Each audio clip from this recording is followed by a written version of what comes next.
Are you serious? Are you serious? Get some coffee. Everybody needs to calm down. But Jerusalem is the capital of Israel. And the President of the United States will make this declaration very soon. It's already begun in Israel. In Bethlehem, they're burning pictures of Donald Trump. And in the Gaza Strip, they have spontaneously become a ball of fire, their words.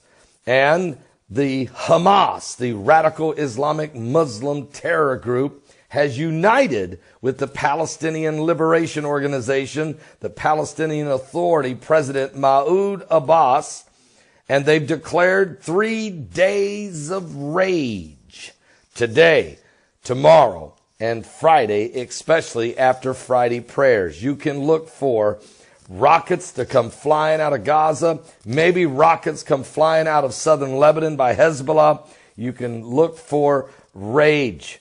So I'm sure security levels there will be at heightened pace. And the Pope of Rome has even weighed in and declared that Trump should not do this, but leave things as status quo. Now remember, the Vatican, they want to control Jerusalem.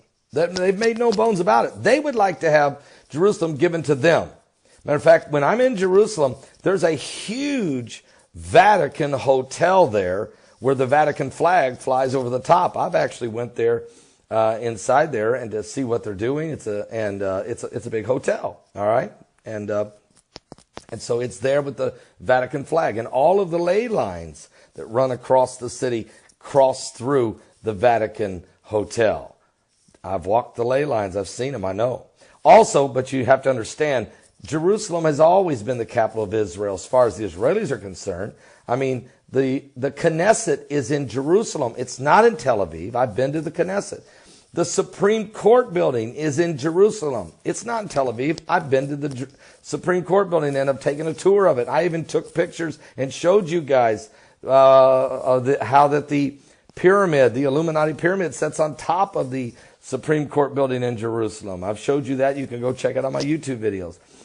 There's no question the Prime Minister's residence, where Benjamin Netanyahu lives because of official business, is in Jerusalem. It's not in Tel Aviv.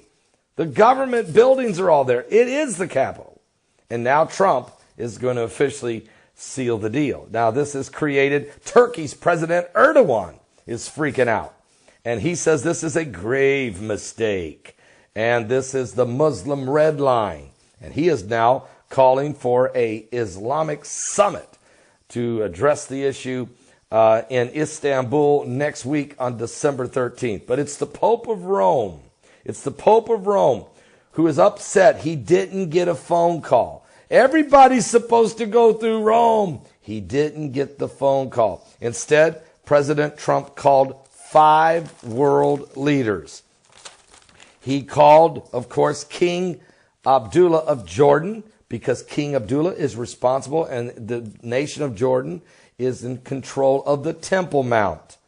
And King of Jordan, which is King Abdullah, he also is a blood descendant of the Hashmonite kingdom that is in the Bible. The Hashmonites, a kingdom that cannot be destroyed in the Middle East. He is the bloodline direct descendant. And he's a bloodline descendant of the Prophet Muhammad.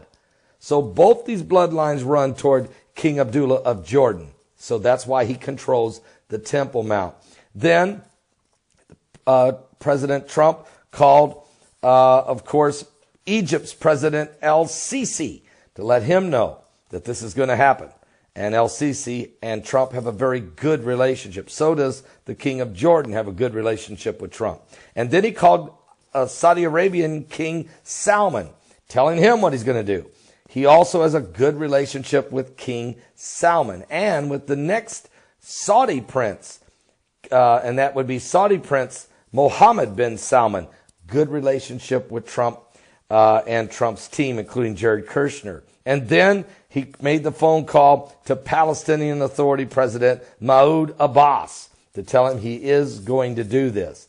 That didn't go over very well, but Trump called him anyway. And then Trump called Israeli Prime Minister Benjamin Netanyahu to break the great news that it's finally going to happen. After 70 years, Jerusalem is officially the capital of Israel. But you know who he didn't call? Pope Francis, Pope of Rome. Now, when you go to Israel, if you go with me in October, this coming October, we take you to all these holy sites. Many of the holy sites are controlled by the Vatican. About 75% of the Christian holy sites in Israel are controlled by the Vatican. The Vatican wanted Jerusalem to remain an international city, and they wanted the keys to that city given to the Pope of Rome. Now, Stephen Ben-Danoon does a great job in keeping you informed of that, and I was with Stephen Ben-Danoon 2 years ago in Jerusalem. We went to the Vatican Hotel and actually went in there and had lunch and stood up on this balcony that oversees the entire city of Jerusalem and looked at the Vatican's flag flying at the top and realized the powerful position that Rome wants to have in the city of Jerusalem. So, folks, there's a lot on the line here. Trump is fulfilling Bible prophecy, Psalms 48. King David said that the temple would be in Jerusalem, that it is the city of our God, the city of the great King. And I want to read something for you. Now, I've written a book.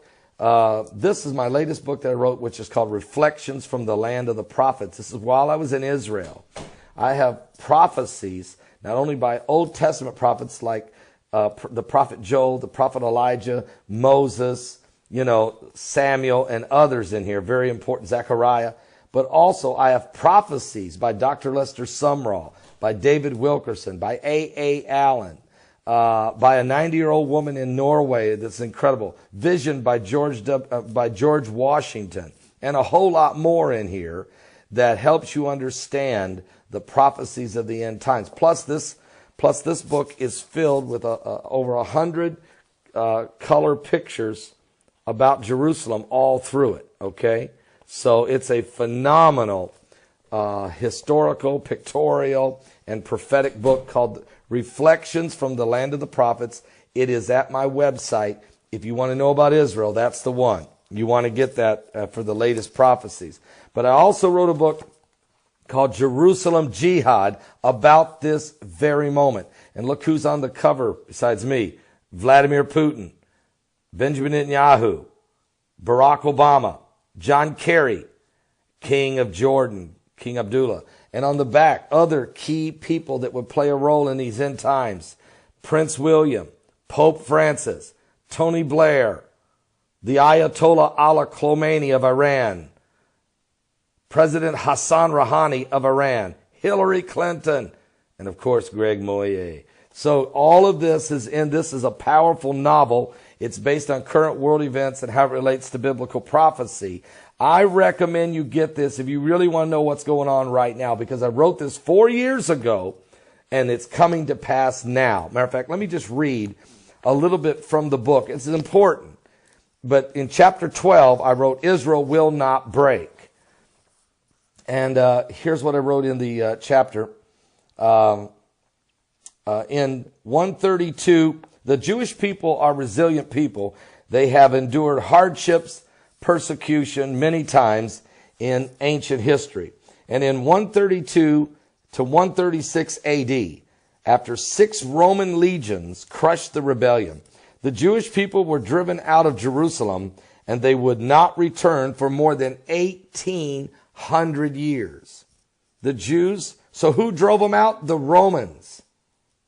Think this through. The Roman Empire did. The Romans destroyed the Second Temple, and it's the Romans that drove the Jews out of Jerusalem. And they didn't get to come back for 1,800 years. The Jews endured hardships, persecutions, murders, abandonments, ethnic discrimination in every country in the world where they were dispersed in their efforts to find a place to exit. The Jews were falsely blamed for causing plagues. They were falsely accused of using the innocent blood of Christian babies in their worship of Jehovah, which is not true.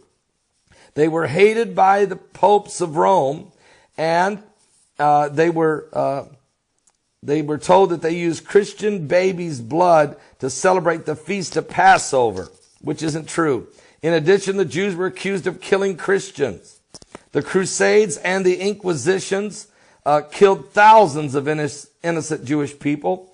Even though murders and slaughter of Jews who were labeled as outcasts continued for hundreds of years, the Jewish people never wavered in their hope for deliverance. The cry of the faithful was always, next year, Jerusalem. Well, next year has come. The Jews are there. It's been 70 years since Harry Truman said they were a nation called Israel. And now they are, the city of Jerusalem is now their capital. And it's been 50 years since the city of Jerusalem was unified. Matter of fact, I wrote that Jerusalem was ruled in the 1800s, of course, they was ruled by the Ottoman Empire, the Turkish Empire, for 400 years. They knew also the Jewish people were slowly migrating back to Israel. The Ottoman Turkish Empire ruled Jerusalem from 1517 to 1917. And in 1917, the British Army, led by General Allenby, conquered Jerusalem. So the British took over Jerusalem from the Ottoman Empire, from the Turks. They liberated the Jews from the Turks. This was an amazing event in the Middle East and in the history of the Jews. But the liberation of the Jews brought about the Balfour Declaration of 1917. And for the next 30 years, the Jewish nation was under the rule of Great Britain as a result of the League of Nations mandate. Okay? And then this breaks it down for you what happened in 1947, World War II, with the Holocaust, the declaration by the United Nations vote to make Israel a non-member state.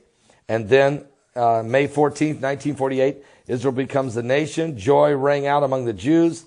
The whole world agreed to make Israel a nation in 1948 by a vote of 197 to 0. So why won't the world let them have Jerusalem as their capital? Well, today that is finally going to happen. President Donald Trump. So if you want to know why the next 3 days you're going to see this massive 3 days of rage, listen, it's going to be fueled by these groups, Islamic radical leaders throughout the world, that radical left liberals like the Clinton coalition, and those will be involved. You'll see it on the Hill. You'll see it in different places. You'll see it in the media that's controlled by the Clinton cabal.